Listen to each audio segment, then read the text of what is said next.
오늘은 7월 19일 고린도후서 7장 2절부터 7절까지입니다. 2절입니다. 마음으로 우리를 영접하라. 우리는 아무에게도 불의를 행하지 않고 아무에게도 해롭게 하지 않고 아무에게서도 속여 빼앗은 일이 없노라. 바울이 고린도 교인들이 바울을 대적하는 사람들이 꽤 많았었어요. 그래서 바울이 편지에 이렇게 말하는 겁니다. 너희가 우리를 좀 영접하라. 호소하는 거죠. 우리를 받아들여라. 그리고 그냥 받아들이는 게 아니라 마음으로 우리를 영접하라 이렇게 말하고 있어요. 왜냐하면 우리는 너희들한테 불의를 행한 적이 없고 해롭게 한 적도 없고 속여 빼앗은 일도 없다.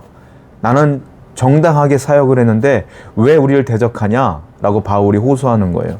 마음으로 영접하라 라고 얘기하는 거겠죠. 여러분, 사람들은요 겉다르고 속다른 사람들이 많습니다. 겉으로는 매너 있고 좋은 사람처럼 보이는데 속은 시기, 질투, 미움, 대적 이런 것들이 많은 사람들이 있어요. 그래서 사람과의 관계 속에서 웃는다고 다 웃는 게 아니잖아요. 웃는다고 해서 다 믿어버리면 안 돼. 왜 속은 다를 몰라. 사람들의 속은 알 수 있는 방법이 없잖아요. 근데 바울이 뭐라고 말하냐면 우리가 함께 이 공동체가 일치됐으면 좋겠다. 하나가 됐으면 좋겠다. 사역자와 성도가 하나 되었으면 좋겠다라고 바울이 말하는데, 근데 조건이 있어요. 뭡니까? 마음으로 우리를 영접하라 이 말이에요. 진짜 일치와 진짜 성숙은 뭐냐면 마음으로 일치하는 거예요. 마음으로. 겉과 속이 다른 게 아니라 겉과 속이 같은 거예요. 이걸 뭐라고 말하냐? 성숙한 성도라고 말해요. 성도는 성숙해야 돼요. 성숙하려면 어떻게 해야 돼요? 바로 마음과 겉이 일치가 돼야 된다. 항상 같아야 된다. 하나님 앞에 나왔을 때는 거룩한 척하면서 또한 바깥에 아무도 없는 데서는 죄 짓고 살고, 이거는 거룩한 게 아니에요. 우리는 항상 삶과 믿음이 일치가 돼야 되며 겉과 마음이 일치가 돼야 된다. 그것이 하나님께서 원하시는 성도의 삶이다라는 거예요. 오늘도 그렇게 여러분들이 일치된 삶을 살아가기를 축원드립니다. 또 2절 볼까요? 아까 2절 말씀을 한 번 더 보게 되면 바울이 뭐라고 말합니까? 나는 너희들에게 불의를 행한 적도 없고 해롭게 한 적도 없고 속여 빼앗은 적도 없다라고 말하고 있는데, 이것은 헬라어 문법상 부정과거형이에요. 이것은 무슨 뜻이냐면 예전에 너희들을 해롭게 한 적이 없었어 이렇게 말하는 게 아니라 예전에도 해롭게 한 적이 없고 지금도 해롭게 한 적이 없어. 예전에도 속여서 빼앗은 적도 없고 지금도 역시 그래 라고 말하는 거예요. 이 부정과거형은 과거부터 현재까지 똑같이 일치하고 있다라는 거예요.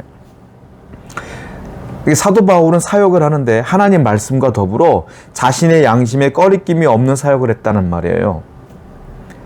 성도도 마찬가지예요. 살아가는데 우리가 하나님 말씀대로 살아가는데 하나님 말씀뿐만이 아니라 내 양심에 꺼리낌이 없는 삶을 살아야 되는 거예요. 양심에 꺼리낀다, 이것은 하나님의 성령께서 내 양심을 움직이는 거예요. 아니다 라고 말씀하시는 거예요. 그러니까 성도는 말씀뿐만이 아니라 내 양심에 꺼리낌이 없는 삶을 사는 것이 중요하다. 바울도 역시 그렇게 살아왔고 그렇게 사역을 해왔다라고 말하는 것이죠. 4절 말씀 볼게요. 나는 너희를 향하여 담대한 것도 많고 너희를 위하여 자랑하는 것도 많으니 내가 우리의 모든 환난 가운데서도 위로가 가득하고 기쁨이 넘치는도다. 근데 바울이요 고린도 교회를 사랑합니다. 자기를 대적하는 사람이 많음에도 불구하고 사랑해요. 왜냐하면 4절 보니까 위로를 얻은 거야. 이 고린도 교회를 통해서 위로를 얻은 거야. 왜냐하면 뒤에 디도라고 하는 영적인 아들이 있습니다. 그 디도가 고린도 교회 편지를 가지고 온 것 같아요. 디도가 말합니다. 바울 선생님, 고린도 교회가 선생님이 전해준 고린도 전서라는 그 편지를 읽고 많이 회개하고 돌이켰습니다. 많이 받아들였어요. 권면을 받아들였어요. 라는 소식을 들은 거야. 그래서 바울이요, 환난 가운데 있지만 그것이 위로가 돼요. 그 성도들이 내 권면을 받아들였고 하나님 말씀 앞에 더 가까이 갔구나, 회개했구나. 다른 말로 말하면 성도가 성숙해진 거야. 성숙해진 것이 바울에게 기쁨이 되는 거죠.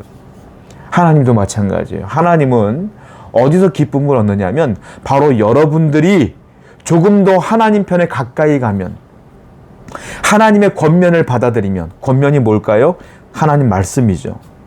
그 권면을 받아들이고 회개하고 깨끗해지며 거룩해지며 조금 더 성숙해지며 조금 더 하나님 앞에 가까이 가는 그 모습이 하나님께는 기쁨이 된다. 저와 여러분들은 그래서 조금 더 성숙한 성도가 되어야 된다는 거예요. 해마다 조금 더 더욱더 성숙해지는 자가 되어야 된다. 누가 성숙해지는 거예요?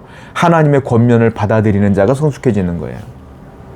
그러한 말씀의 사람이 되기를 원합니다. 그래서 하나님의 기쁨이 되기를 축원드립니다. 5절과 6절입니다.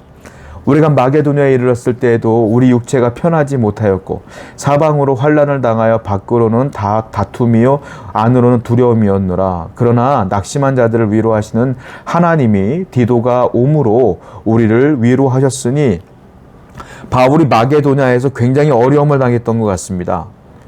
지금 보니까는 구체적으로 말하지 않지만 육체가 편하지 못했고 사방으로 환난을 당했다. 밖으로는 다툼이요 안으로는 두려움이 있었다.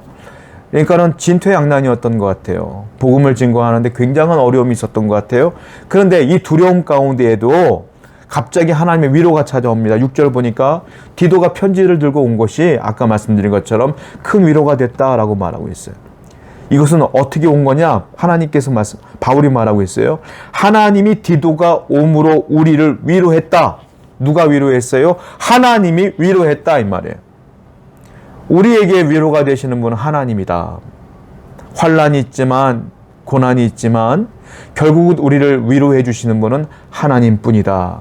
바울은 그것을 철저하게 경험을 하게 됩니다. 여러분들의 위로는 하나님으로부터 오는 겁니다. 환난을 당합니까? 위로가 필요합니까? 기도하십시오. 하나님께서 여러분들에게 위로를 반드시 주실 줄로 믿습니다. 기도합시다.